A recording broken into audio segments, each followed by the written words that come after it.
ফিলিস্তিনের ধ্বংসস্তূপে দাঁড়িয়ে আছে এক বাবা, হাতে ধুলো মাটি মাখা রক্তে ভেজা ছোট্ট এক জোড়া জুতা। এই জুতাগুলো ছিল তার একমাত্র ছেলের। একজন ব্যক্তি জিজ্ঞেস করলো, আপনার সন্তান তো শহীদ হয়েছে, আপনি কাঁদছেন না যে? তিনি মাথা নিচু করে বললেন, কাঁদতে পারি না, কারণ আমি জানি আমার ছেলেটা এখন জান্নাতে খেলছে, আর আমি তাকে হারাইনি, আল্লাহর কাছে দিয়ে দিয়েছি। তার চোখে পানি আসে, কিন্তু মুখে হাসি। ওর কষ্ট শেষ, আমারটা বাকি।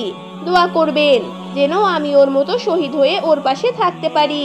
আল্লাহ তাআলা বলেন, তোমরা ধৈর্য ধারণ করো ও আল্লাহকে ভয় করো, নিশ্চয়ই সফলতা ধৈর্যশীলদের জন্য। সূরা আলে ইমরান আয়াত নং 200। এই গল্পটি আমাদের শেখায়, শহীদদের জন্য কান্না নয়, ঈমান ও দোয়া চাই। ভিডিওটি ভালো লাগলে লাইক কমেন্ট শেয়ার করুন।